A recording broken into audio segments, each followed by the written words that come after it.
I've been looking forward to making this video for a while now. This park has been a dream come true to visit. I had the fortunate opportunity to ride every coaster here in one visit. Unfortunately, that means I only got one ride on many of these coasters, so my opinion may not be very concrete. Also, I will not have the overall ranking in the top right corner of the screen because that would mean major spoilers for my top 25 video. With those out of the way, let's get into the ranking.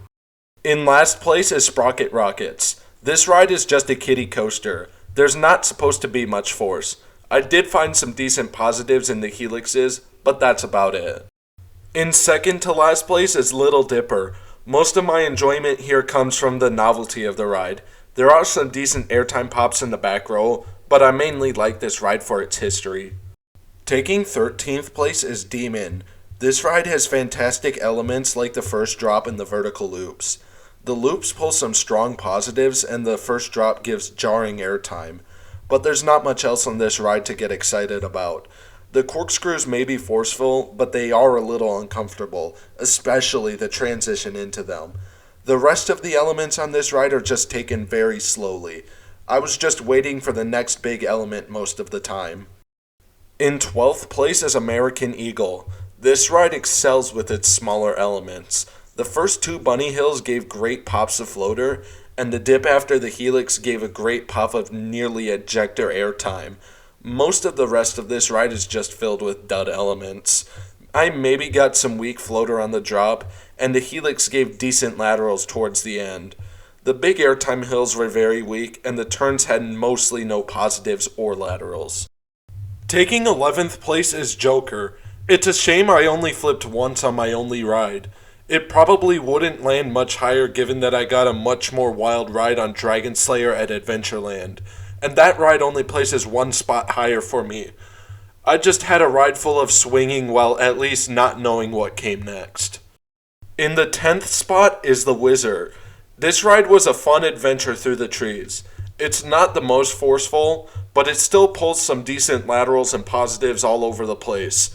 There's no real airtime moments on this ride, but it's not trying to be airtime focused. Like Little Dipper, there's also a little bit of a novelty with this ride. Combine the novelty with the setting and the forces, and this ride becomes amazing for what it is. In 9th place is the Dark Knight.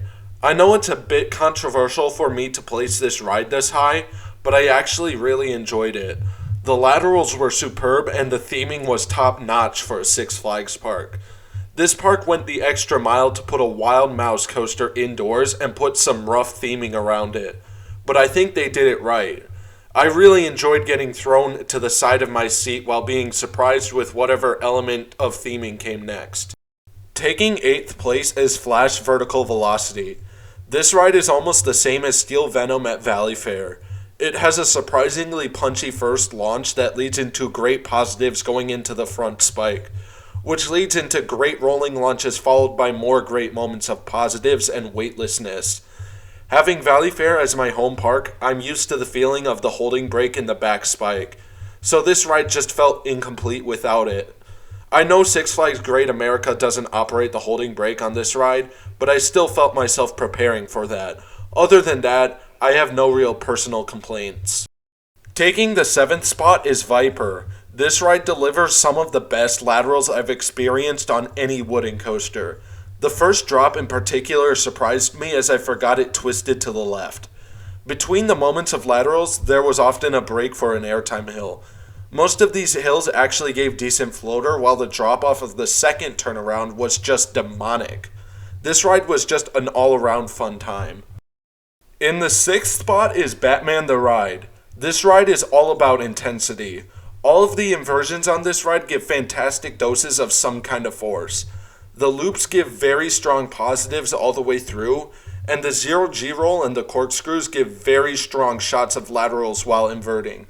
Even the break between the second loop and the first corkscrew was quite forceful. For such a small ride this is, it makes sure to deliver as much force as possible. In 5th place is Superman Ultimate Flight. I think the main reason for me placing it this high is because of how unique of an experience it was for me. I felt very vulnerable during this ride, and that probably led to it feeling more forceful. I've heard the turns to be described as graceful, but I found that they had some force. With this kind of vulnerability, the inversions were very surprising. The inline twist had amazing whip, while the pretzel loop just made me feel paralyzed from the pressure. Taking 4th place is X-Flight.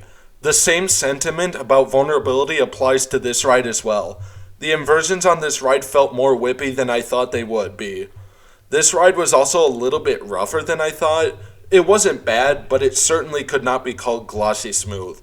While this ride had a bit of a vibration, I still loved the near-miss inversions. I screamed like a child going through them. This ride is more than what I was expecting by having a lot more to offer. Taking the bronze medal for this list is Max Force. Where do I even begin? This ride is very short, but the elements more than make up for it.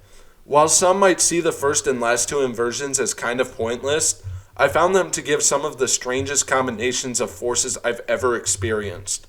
The Heartline roll in the middle, being the world's fastest inversion, has amazing whip to it. The launch is easily the best launch I've ever experienced, and the pop-up after it gave a surprising pop of ejector. This ride packs as much as it can in the very short duration it has. Just missing the top spot is Raging Bull. While this ride may not have the most airtime moments, the ones that it does have are fantastic. The first drop is the best first drop on any coaster I've ridden. Keep in mind I've only ridden the back row. All the straight airtime hills following this just gave the best floater I've ever experienced, and I even got a little bit of airtime coming off of some of the high turns. While the ending may not have been the most forceful, I found it to be a unique end to a unique hyper. Taking the gold medal for this list is Goliath. Being my first RMC, I found it to be a fantastic choice to be my 50th credit. This ride has 2 very whippy inversions that also provide great sensations of hang time. Even within the short experience, there are still 3 fantastic airtime moments. The first drop, the camelback, and the pop into the brake run. I even found some force in the turnarounds, which makes this ride a complete ride with no dull elements. This was actually the dizziest I've ever come off of a roller coaster, but the absolutely wild experience made up for it big time. That will wrap it up for this video. Like usual, sorry for taking so long to get this video out. I just got really sick and couldn't voice record. I hope you all enjoyed, and I'll see you in the next one.